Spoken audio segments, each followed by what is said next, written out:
Paixão, meu amado, bem-vindo. Estamos falando no livro de Deuteronômio e nós já estamos na parte das regras principais, né, a partir do capítulo 5. Mais especificamente, nós já estamos no capítulo 7 em diante de Deuteronômio. Tem muita coisa aqui para você aprender, para você ler. Então, pega a sua Bíblia, pega o seu caderno de estudos, ora ao Senhor, pede a Ele discernimento, entendimento, conhecimento, sabedoria, pede a Ele proteção, para que nós possamos desvendar dos seus mistérios. Do capítulo 7, final do 6, capítulo 7, é interessante que o amado faça uma leitura bastante profunda de tudo que está sendo dito aqui. Por quê? Porque Moisés começa agora a relembrar o passado de Israel antes deste momento crucial, deste momento importante em que ele está de frente para a terra prometida. Ou seja, todo o passado de Israel é lembrado, principalmente os problemas relativos à rebeldia de Israel. E por isso, esses 40 anos no deserto. Israel era um povo rebelde, era um povo de dura cerviz, diz o Senhor. Um povo duro de coração, um povo duro de entender as lições mais simples de amor e proteção de Deus. Deus tinha feito muita coisa. Deus tinha feito uma libertação maravilhosa, milagrosa do povo que estava escravo no Egito. Mas dia após dia este povo murmurava, reclamava, tentava ao Senhor e deixava a ponto de ira não só Moisés, Arão, mas também o próprio Senhor, que muitas vezes quis destruir todo o povo. Ele só não fez isso porque Moisés foi o grande intercessor. Moisés intercedeu a cada momento. Cada vez que o Senhor queria destruir todo aquele povo rebelde para começar tudo de novo, Moisés ia, intercedia, pedia, se desculpava pelo povo e Deus, pelo seu grande amor, pela sua infinita misericórdia, guardou o povo e o trouxe até o momento em que eles estavam de fronte da terra prometida. Moisés lembra aqui alguns acontecimentos muito vergonhosos. A questão do bezerro de ouro, quando Moisés subiu ao monte para receber as tábuas da aliança, para receber a lei, o decálogo do Senhor, enquanto Moisés estava com ele, com Deus, lá no monte, o povo lá embaixo fazia um bezerro de ouro. Ou seja, ele quebrava o segundo mandamento do decálogo. A aliança recém-feita e eles já caíam neste grande pecado. Em Taberá, o povo murmura, é punido. Em Massá, o povo reclama de novo, é punido. Em Quibrote Tavá, o povo reclama de novo, é punido. Em Cades Barneia, foi a gota d'água. Eles reclamam, eles duvidam do poder de Deus na conquista da terra, e isto fez com que a grande punição fosse dada, ou seja, 40 anos peregrinando, vagando pelo deserto. No Sinai, quando Moisés sobe para fazer a, a, a recepção das leis, ou seja, enquanto Moisés estava com Deus, recebendo as ordenanças, principalmente os 10 mandamentos, chamado Decálogo, o povo lá embaixo fazia um bezerro de ouro. Ou seja, o povo quebrou a recém-aliança feita, né, fazendo uma imagem e adorando esta imagem. Como o povo quebrou a aliança, Deus também quebra da parte dele, no sentido de que as tábuas são quebradas. Quebrou-se as tábuas, quebrou-se a aliança. Deus ouve Moisés, Moisés intercede e ele refaz a aliança. É importante que se diga aqui que o decálogo é refeito, ou seja, as tábuas da lei, as segundas, são cópia idêntica da primeira. Isso quer dizer que era a mesma aliança, nada havia mudado. A mesma ordenança, a mesma aliança estava sendo feita com as exigências e os benefícios da primeira aliança. Esse segundo conjunto, essas duas tábuas, que são as tábuas da lei, o decálogo, foi guardado agora dentro da arca chamada Arca da Aliança. Isto era um costume, ou seja, o documento, a regra que estava regulando a aliança deveria ser guardada na casa do Deus que estava à frente desta aliança. E isto se deu, por óbvio, colocando-se as tábuas da lei junto à arca da aliança. E aonde eles iam, dentro da arca estavam as tábuas da lei. Arão também é relembrado aqui porque ele morre no meio do caminho. Então, antes de chegar às planícies de Moabe, antes deste momento em que Moisés está relembrando tudo, Arão é morto. Miriam, irmã de Moisés, já havia morrido antes, agora Arão também morre, e ele é enterrado num monte chamado Monte Hor. Arão, da tribo dos levitas, ele tinha que ser substituído, e ele foi substituído pelo seu filho, né? Então, o sacerdócio, o sumo sacerdócio, estava passando agora de Arão para a sua linhagem, para os seus filhos. Os levitas já haviam recebido todas as ordenanças que vão ser vistos em outros livros. Daqui a pouquinho a gente vai ver de novo, mas em resumo, o que acontece é que as funções dos levitas são lembradas aqui. Eles têm três grandes funções. Primeira grande função, levar a arca da aliança. Ou seja, a arca da aliança tinha que estar no meio do povo. E os levitas eram os responsáveis por carregar esta arca da aliança.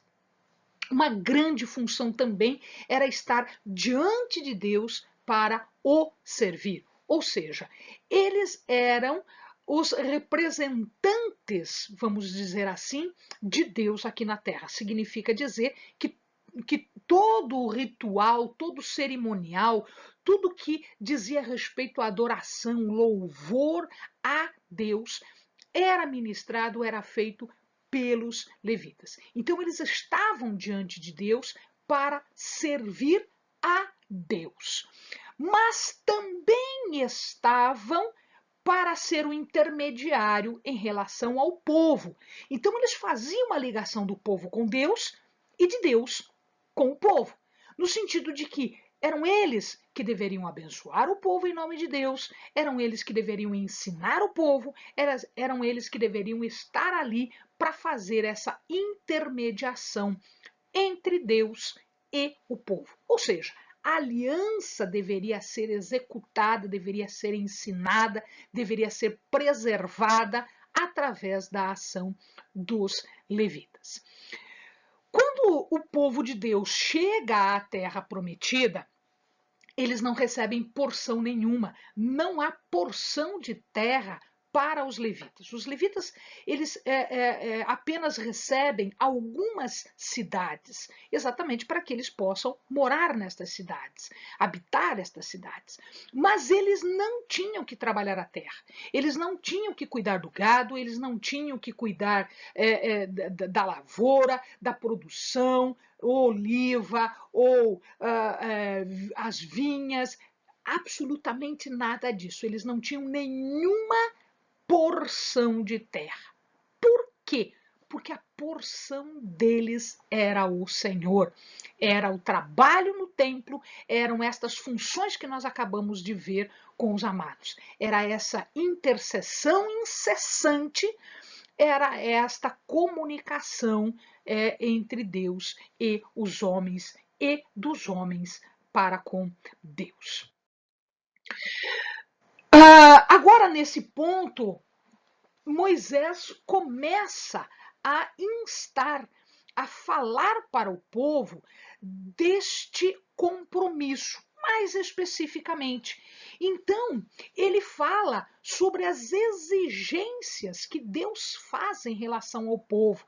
Diz ali em 10:12: E agora, ó Israel, que é o que o Senhor teu Deus pede de ti, senão que temas o Senhor teu Deus, que andes em todos os seus caminhos e o ames, e sirvas ao Senhor teu Deus de todo o teu coração e de toda a tua alma, para guardar os mandamentos do Senhor e os seus estatutos, que hoje te ordeno para o teu bem? Os céus e os céus dos céus são do Senhor teu Deus, a terra e tudo que nela há. Mesmo assim, o Senhor se afeiçoou a teus pais para os amar, e a vós, sementes deles, escolheu depois deles de todos os povos, como se vê hoje. Circuncidai, portanto, o vosso coração, e não mais endureçais a vossa cerviz. Ou seja, o povo tinha que temer ao Senhor, ter reverência, ter respeito ao Senhor, andar nos seus caminhos, amá-lo da forma mais completa, como a gente viu no vídeo anterior em relação ao Shema, ó Israel. Servir com toda a totalidade do ser, com todo o ser. Guardar os estatutos e os mandamentos. Aqui ele relembra um ato físico que era a circuncisão. E ele diz que a circuncisão verdadeira, olha só, já está dizendo aqui, eu não preciso ir para o Novo Testamento e lá o que Jesus falou sobre circuncisão, o que os apóstolos falaram, o que os escritores sagrados do Novo Testamento falou sobre a circuncisão do coração. A verdadeira circuncisão não era aquela feita na carne, mas era a feita no coração. O que significa esta circuncisão de coração? Significa dizer que o coração deve estar aberto, escancarado à vontade de Deus, para fazer exatamente aquilo que Deus está dizendo, através dos seus mandamentos, através das suas ordenanças, através dos seus estatutos. Então, devemos ter até hoje uma submissão à vontade de Deus. E eu só sei qual é esta submissão, qual é o mandamento. Se eu for estudar, se eu for cuidar, se eu for entregar o meu coração, abrir o meu coração, circuncisar o meu coração, arregaçar o coração à vontade, às ordenanças e aquilo que o Senhor tem dito e tem dado para o povo de Deus, para o seu povo. O papel de Deus aqui é um papel de justiça, é um papel fundamental, porque Deus é justo. E ele não faz acepção de pessoas no seu tribunal. Ele não faz absolutamente nenhuma diferenciação entre este e entre aquele. Ou seja, Deus é um Deus de justiça. Não interessa quem você seja e como você seja, interessa que Deus vai olhar o teu coração e ele não se deixa corromper como os juízes do mundo, como os juízes de carne, como os juízes das cidades e das nações. Deus, no seu tribunal, ele vai observar a justiça. E Deus é justo. Deus vai aplicar justiça. Deus vai aplicar aquilo que é correto, aquilo que está no prumo, aquilo que está certo, centrado na sua vontade e nos seus mandamentos.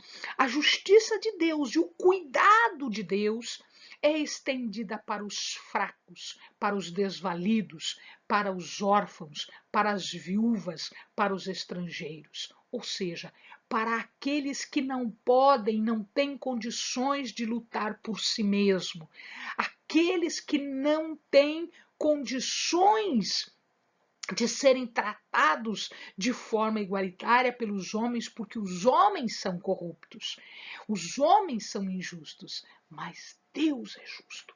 E ele diz que nós temos que observar os fracos, os desvalidos, os órfãos, as viúvas, os estrangeiros, aqueles que não têm condições, aqueles que precisam de auxílio, aqueles que precisam de ajuda. Amados, Jesus fez isso quando veio. E ele disse que nós tínhamos que fazer isso depois dele. Aliás, não é uma regra nova. Não foi inaugurada por Jesus. Jesus apenas está aplicando uma regra que já era antiga e que as pessoas tinham esquecido. Deus amou primeiro. Deus nos amou sem nenhuma justificativa. Deus nos amou sem nenhuma razão especial. Deus nos amou. Ele pura e simplesmente nos amou. Portanto, a regra agora em relação ao compromisso que ele requer de nós é: retribua este amor. Retribua de forma que as bênçãos que vieram por conta deste amor e desta misericórdia sejam reveladas pela obediência e pela fidelidade aos mandamentos e aos estatutos de Deus. Deus deve ser objeto de louvor. Deus deve ser o nosso ideal de louvor e adoração, porque foi Ele que nos livrou, foi Ele que executou o livramento, foi Ele que dominou aqueles que estavam nos escravizando e nos libertou. Deus foi quem libertou o povo do Egito. Deus foi aquele que nos libertou do pecado. Deus foi aquele que proveu durante toda a peregrinação do deserto. Deus é aquele que provê durante toda a nossa peregrinação no deserto também. Não no deserto físico, mas no deserto que nós às vezes passamos. Deus é aquele que merece, que é digno, que é objeto de todo o nosso louvor. Louvor, honras e glória somente para o nosso Deus, que é o único Senhor e Salvador. A escolha é muito simples, meu amado. Hoje, Deus dá para nós, assim como Deus deu ao povo, uma escolha. A obediência é sinônimo de bênção. A obediência não é porque nós somos descendentes de pessoas que vêm da igreja, nós não somos descendentes de Abraão, nós não somos descendentes desse ou daquele. Não! A bênção não vem pela nossa descendência. A bênção não vem por conta de nossa família. A bênção vem pela nossa obediência. porque a ligação que nós temos com o Senhor é pessoal, ela é viva, ela é ativa. E Deus diz que Ele nos dará uma terra e bênçãos nesta terra, bênçãos de produção. Ele diz que Ele nos dará a chuva no seu tempo, a chuva serôdia, a chuva temporã. Ele nos dá a extensão da terra. Esta extensão da terra, todo lugar que o teu pé pisar, será dado para nós, amados. A extensão da terra naquele tempo só foi possível no tempo de Davi. Então, olha lá, meu amado. Se diligentemente, diz o capítulo 11, verso 22, se diligentemente guardardes todos estes mandamentos que vos prescrevo, amando o Senhor vosso Deus, andando em todos os seus caminhos e achegando-vos a Ele, também o Senhor de diante de vós expulsará todas estas nações e despojareis nações maiores e mais poderosas do que vós. Todo lugar que pisar a planta do vosso pé será vosso. O vosso termo se estenderá. Ninguém subsistirá diante de vós. O Senhor vosso Deus porá sobre toda a terra que pisardes o terror e o temor, como vos disse. Vede, hoje eu ponho diante de vós a bênção e a maldição. A bênção se ouvirdes os mandamentos do Senhor vosso Deus, que hoje vos mando. Mas também, amado, há um outro aspecto. Se você não, ou se eles não decidirem pela obediência, pela bênção, a desobediência e infidelidade conduzirá à maldição. E que maldição é essa? A terra será tirada, as provisões serão tiradas e a descendência será afetada. A maldição se não ouvirdes os mandamentos do Senhor vosso Deus e vos desviardes do caminho que hoje vos ordeno, para seguirdes outros deuses que não conhecestes. Amado, quando entrares nesta terra, diz o Senhor, eles deveriam, sobre o monte Gerizim e o monte Ebal, eles deveriam proferir as bênçãos e as maldições. Gerizim as bênçãos e Ebal as maldições, como eventualmente nós vamos ver adiante. Diante de ti, as bênçãos e as maldições. Existe uma única escolha, e a escolha vai conduzir para apenas dois caminhos: o caminho da bênção pela obediência, o caminho da maldição pela desobediência. Amém, amado? Bons estudos.